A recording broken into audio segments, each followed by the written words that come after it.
بسم اللہ الرحمن الرحیم۔ پچھلی ویڈیو میں ہم نے طلاق کے 3 طلاقوں کے متعلق بتایا تھا کہ 3 طلاقوں کے بعد اگر میاں بیوی جو ہے دوبارہ رہنے لگ جاتے ہیں تو بچے جو ہے وہ زنا والے ہوں گے، حلال کے نہیں ہوں گے۔ تو اب میاں بیوی تو ہیں ہی نہیں، اب اجنبی بن گئے، تو اب دوبارہ ان کا آپس میں رہنا شریعت ہمارے لیے اس حوالے سے کیا رہنمائی فرماتی ہے؟ تو اولاً ایک تو یہ ہوتا ہے کہ میاں بیوی کا اکٹھے رہنا، یہ دونوں ہیں زانی، میاں بیوی نہیں ہیں۔ اس سے پیدا ہونے والی اولاد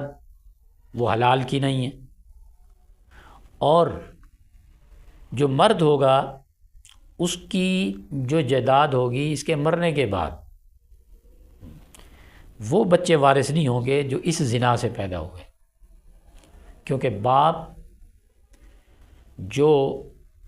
صحیح باپ ہو تو اس کی جو جائیداد ہے وہ وراثتاً منتقل ہوتی ہے، تو چونکہ یہ زانی ہے، یہ باپ ہے ہی نہیں، تو اس کی جائیداد بھی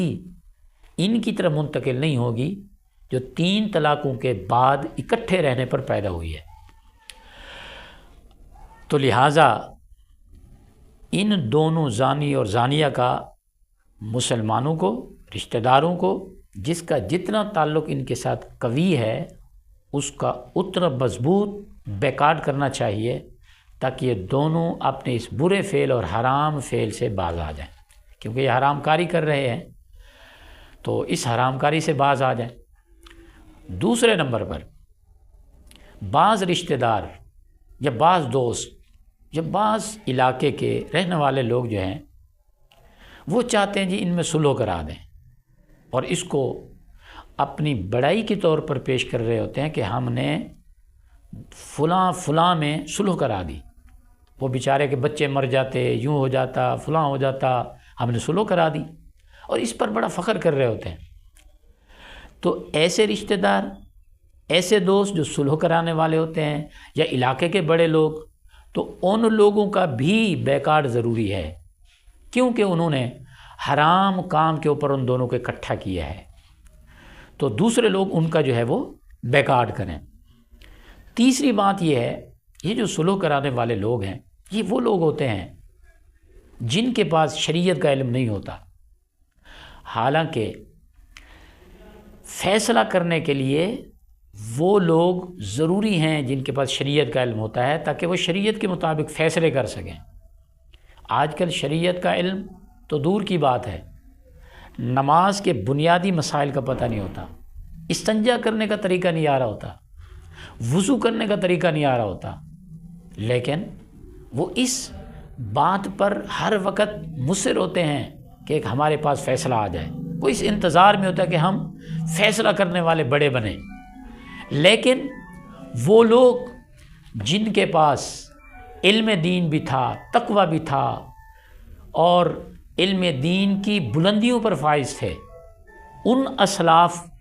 کے سامنے قضاء اور فیصلوں کو پلیٹ میں رکھ کر پیش کیا گیا کہ آپ قاضی بن جائیں، لوگوں کے فیصلے کریں، آپ عہدہ لے لیں، لیکن ان لوگوں نے مارے کھانا قبول کیا، جیل جانا قبول کیا، اور چھپ جانا قبول کیا، لیکن فیصلے کرنے والا جو عہدہ تھا اس کو قبول نہ کیا۔ تو ہمیں ان اسلاف کی تقلید کرنی چاہیے کہ ہمارے پاس تو شریعت کا علم نہیں، ہمارے پاس تو تقوی، تو کیا ہمارے پاس جو ایک بنیادی فرائض ادا کرنا ہوتا ہے وہ بھی ہم نہیں کرتے۔ تو لہٰذا ہمیں اللہ سے ڈرنا چاہیے، ہمیں آخرت کو مد نظر رکھنا چاہیے، موت کو یاد رکھنا چاہیے، آج نہیں تو کل ہم نے اس دنیا سے چلے جانا ہے۔ ہمارے پاس کتنے اعمال ہیں، ہمارے پاس نیکیاں ہیں ہی نہیں، ہم دوسروں کے گناہ اپنے سر لیے جا رہے ہیں۔ اللہ تعالی ہمیں سمجھ کی توفیق عطا فرمائے، شریعت مطہرہ کے مطابق زندگی بسر کرنے کی توفیق عطا فرمائے۔